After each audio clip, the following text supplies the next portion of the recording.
En esta ocasión vamos a discutir el artículo de Federico del Castillo del 2020 que se titula Huellas evolucionistas en la literatura proto-uruguaya sobre los charrúas en el cambio del siglo 1890-1911. Este fue un artículo que se publicó en la revista de Cuadernos de Etnohistoria. Tal vez es importante iniciar mencionando que el artículo del Castillo permite contextualizar el desarrollo de las teorías clásicas de antropología en latitudes latinoamericanas, que como vemos no estuvieron exentas de las influencias del evolucionismo unilineal. También vamos a ver que los eventos históricos claves que podemos reconocer también en la historia costarricense son similares, o que más bien reconocimos en la historia costarricense, podrían ser similares a los que vamos a ver en el artículo del Castillo. Iniciemos en la página 60. Aquí vemos que el imaginario de la identidad nacional, vamos a hacer eso un poquito más grande.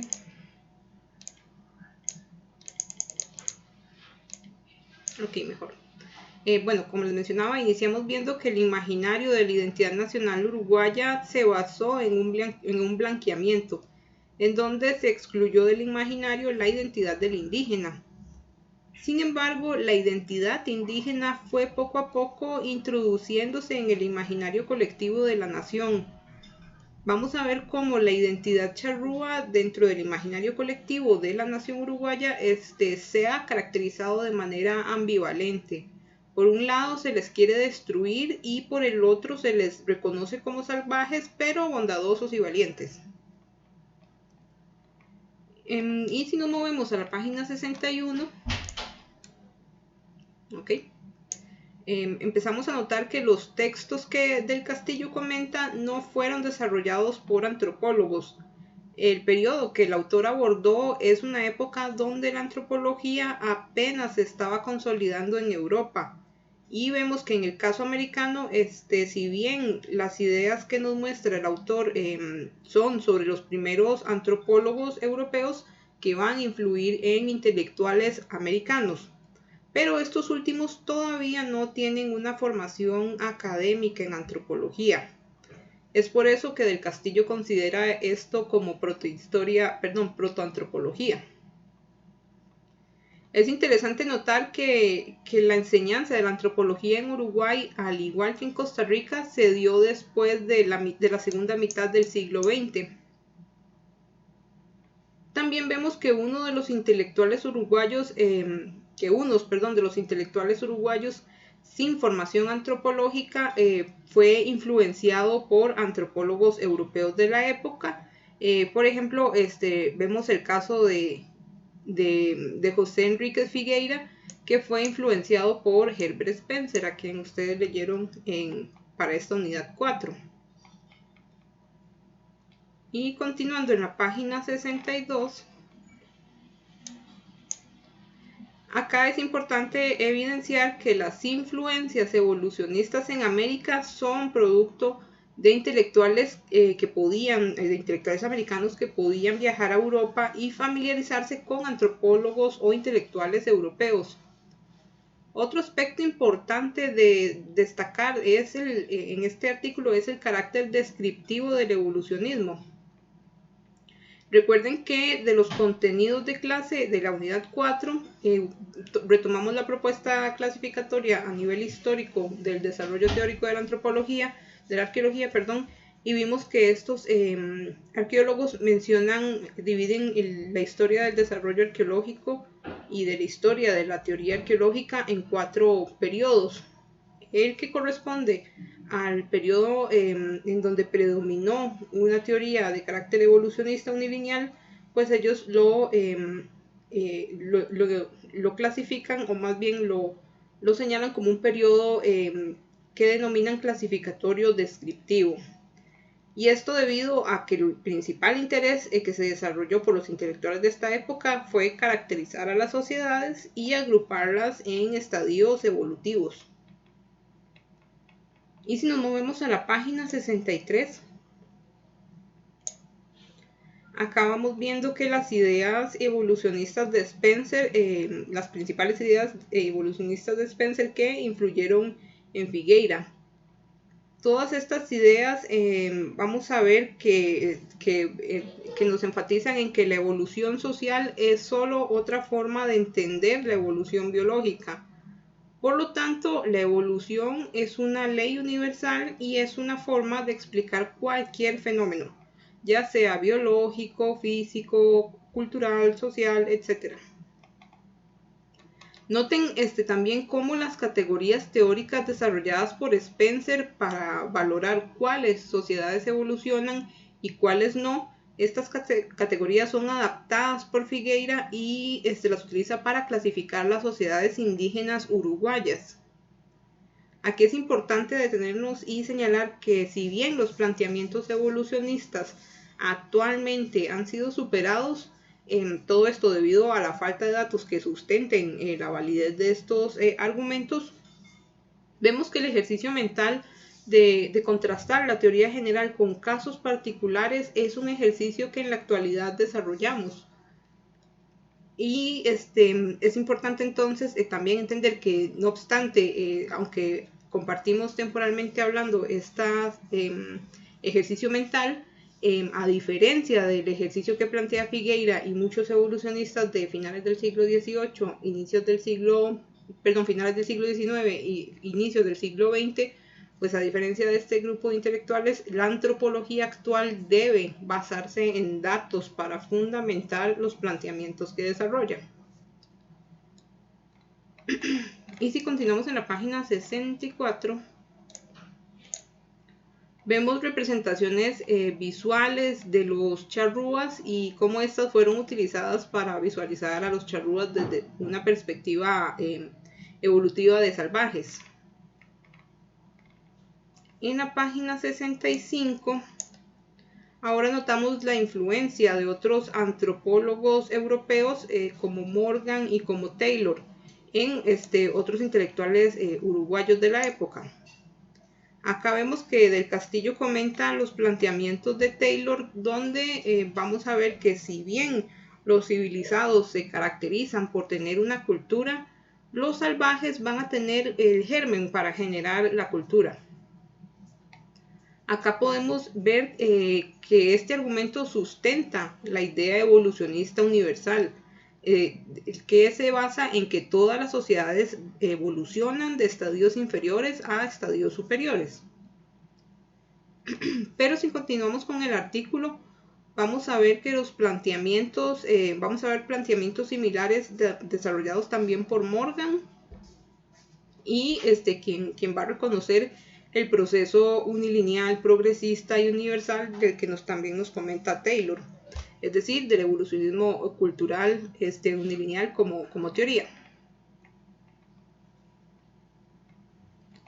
Y si nos movemos a la página 66, vemos que todas estas ideas también influyeron a otros intelectuales uruguayos, como es el caso de Francisco Bauza, desde esta página. Acá vemos que en el caso de Bauza, él destacó a los charrúas por sus atributos positivos. Lo importante de ir entendiendo es que de la propuesta del Castillo, o la propuesta que nos presenta del Castillo, y refiriéndose a Taylor, vemos, en el libro de Taylor llamado Cultura Primitiva, él también comenta sobre aspectos positivos de los salvajes y los bárbaros. Sin embargo, Taylor explica que todos estos son aspectos positivos que deberían sacrificarse en nombre del progreso. De manera que si bien los estadios inferiores tienen aspectos positivos, son mejores los aspectos que los salvajes y los bárbaros van a ganar con una evolución hacia la civilización. Pero continuando con la propuesta del Castillo, vemos que al igual que Taylor, Bauza es consciente de los atributos positivos de los charrúas, pero también es muy firme respecto a su argumentación de los charrúas como salvajes.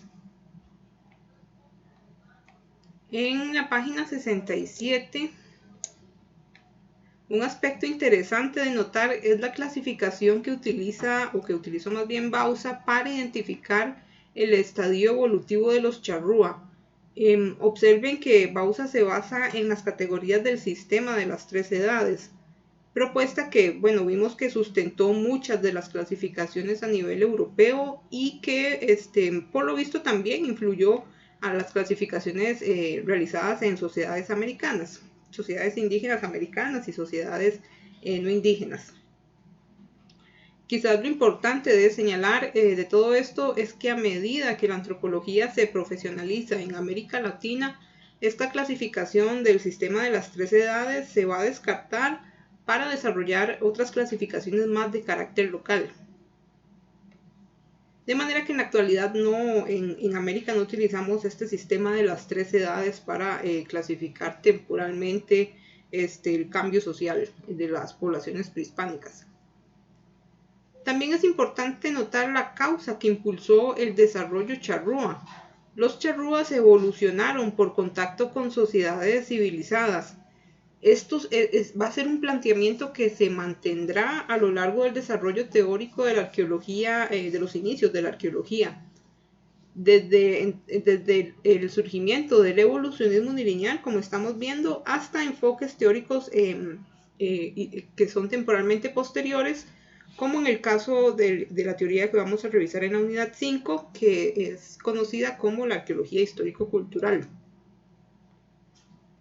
De manera que vamos a ver que en muchas ocasiones la evolución cultural se explica como un resultado de la difusión de ideas y tecnologías, consecuencia de estas interacciones entre salvajes y civilizados. Y continuando en la página 68, vemos también otros intelectuales, tales como Orestes Araujo, que van a ir retomando e impulsando las ideas de blanqueamiento, que van a procurar un imaginario colectivo que recupera la historia de la conquista española, a la vez que va a invisibilizar toda la historia indígena de la época y prehispánica. Y vemos que desde las páginas 68 a la 69 vamos a ver cómo los planteamientos de Araujo son muy similares a los expuestos por Spencer, a pesar de que Del Castillo nos menciona que no, Araujo no cita a Spencer. Al igual que, por ejemplo,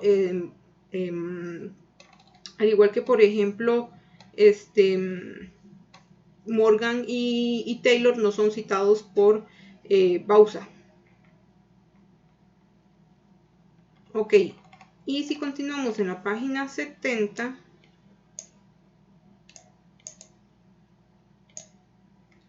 vemos cómo Castillo va reflexionando sobre el trabajo de Arauz. Esta reflexión podríamos decir que aplica a muchos de los argumentos evolucionistas unilineales de finales del siglo XIX, inicios del siglo XX, pues la reflexión radica en la falta de evidencia para sustentar los argumentos evolucionistas o los argumentos de evolución cultural. Por último, entre las páginas 70 a la 72, vamos a ir viendo cómo todos estos planteamientos evolucionistas que influyeron a los intelectuales uruguayos también tuvieron un impacto directo en la construcción de identidades nacionales y consecuentemente en toda la construcción de los proyectos de Estado-Nación, en este caso de Uruguay. Por otra parte, también vamos a ver cómo todo esto también ha generado un considerable impacto en la identidad nacional actual, en donde se va a priorizar la identidad relacionada con el pasado europeo. De manera que vemos el impacto de la teoría antropológica en las sociedades de finales del siglo XIX e inicios del siglo XX, y también vamos a ver ese constante impacto del desarrollo teórico del evolucionismo unilineal, inclusive en las sociedades del siglo XXI. Para lo cual, Castillo nos comenta esta frase, este párrafo. Él nos menciona que, digo textualmente como está en el artículo, pero las identidades y las culturas no se construyen de forma fija. como una suma de las cualidades observables y tampoco bajo la pretensión objetiva de la narrativa histórica oficial sobre los pueblos. Al final del día no es el Estado ni los saberes expertos de los antropólogos, biólogos o historiadores los que determinan sustantivamente qué es cultura o no, ni cuánto tenemos los uruguayos de charrúas o guaraníes, o si somos más europeos que indígenas. En los hechos, este tipo de procesos son cambiantes y dinámicos, están sujetos a la historicidad, disputas y negociaciones permanentes, y sus protagonistas son las personas. Entonces aquí vemos que para finalizar, del Castillo nos comenta que si bien pues hay varios desarrollos teóricos a nivel de la antropología, principalmente rescatando el área de la antropología, al final de cuentas, pues él menciona que quienes van a tener mayor impacto van a ser el público no especializado, por decirlo así, o la población en general, respecto a qué se conserva o qué no se conserva en una cultura. Pero ciertamente a partir del artículo del Castillo podemos ver que pues, el desarrollo teórico en antropología de igual manera ha tenido un fuerte impacto en las sociedades inclusive actuales.